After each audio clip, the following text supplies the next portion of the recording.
Running. It is the most basic physical test of the human body. Why do we do this? Unless you're like myself and you're 40 plus years old, in which case it's waking up in the morning without pulling a muscle, straining your back, pulling something in your glutes, or finding a muscle group that you didn't even realize you had until just now. My nipples hurt.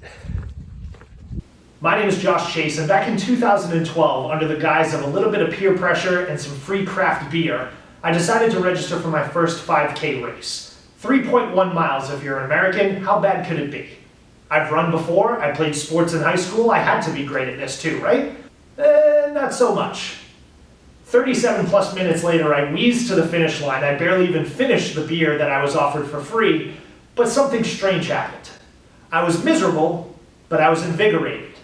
I felt awful, but I sort of felt great. So we fast forward 8 years, it's 2020. Since then, I've run over 2,000 miles, including 5Ks, 10Ks, half marathons, marathons, and a few ultra marathons in there as well.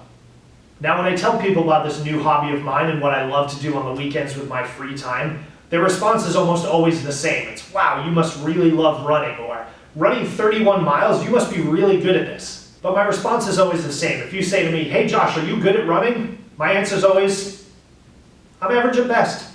I've learned to love running over the years. From short, fast races to long distance endurance events, I've run the whole gamut of them. I haven't done very well at them. I'm certainly not chasing any podiums. I'm not winning any races, but I enjoy it. I enjoy the running itself. I enjoy the community, and I enjoy the competition that running creates. Not amongst me and my fellow runners, but me against me. When I line up on race day and I'm in the starting corral, I'm not looking at the guys and girls next to me saying, I need to beat them or I need to beat him. I might do that sometimes, but the reality is I'm truly there to beat myself, or beat myself up as it were. But ultimately, I just want to do it better than the last time I did it. And even though I haven't found myself on any podiums, I haven't found myself winning any races, that doesn't mean I can't continue to get better at this hobby that I love and I put so much time into. So with that being said, here's my course of action. We're at a very unique time. We're discouraged from going out and meeting our friends and the communities that we've involved ourselves in. We can't go out to our favorite restaurants or stop at the brewery for a beer with our pals. So it's time to truly focus on one thing, and for me, that's getting better at running. So this year I'm going to give it my best shot. I'm going to put as much effort into getting better at running as I possibly can. We're isolated now more than ever, but the one thing that I've noticed going out on the trails and running these last couple of weeks is that there are more people than ever outside enjoying the weather and getting out when they normally wouldn't. So I figured if I'm in isolation, it's the perfect time to work on myself. So this is my plan. I'll be following an 8-week training plan from Macmillan Running. Now there's a million different training plans. If you go to Google and search how to be a better runner, you'll get an infinite number of results. Macmillan Training just happens to be the one plan that's recommended by Strava, which is the platform that lots of runners and cyclists use to track their efforts. So my goal is simple. I want to finish a race faster than I finished it last year. I'm going to focus on 10K times, but Macmillan Running has training plans all the way from 5K to marathon distances. I simply put in my current 10K time, and I ran a 10K time trial just before the filming of this video. And then I put my goal time. How much faster do I want to get? And how many minutes do I want to knock off my 10K time?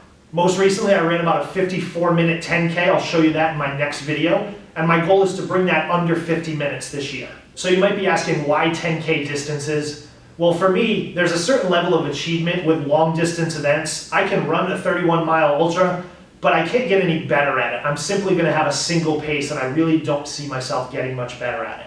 A 10K is something that I can put effort into, I can exhaust myself through the end of the race, and I can really push my limits.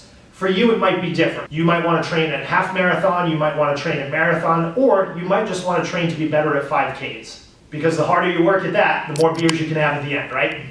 I also decided 2 years ago, after fracturing my fibula in a road half marathon, that I would no longer run on the roads if I could avoid it.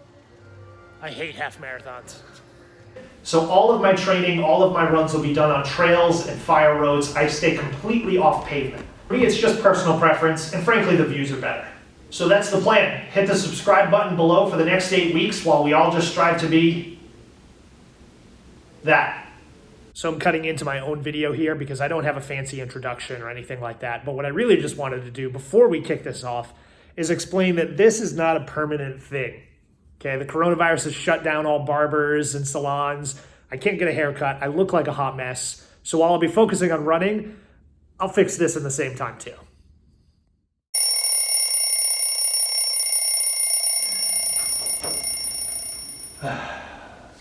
This is the test. Lots of echo in here.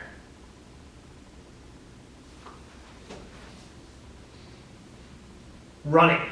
It is the most basic, simple, unless you're like myself where you didn't realize you had until the most basic physical test of the human body. Okay.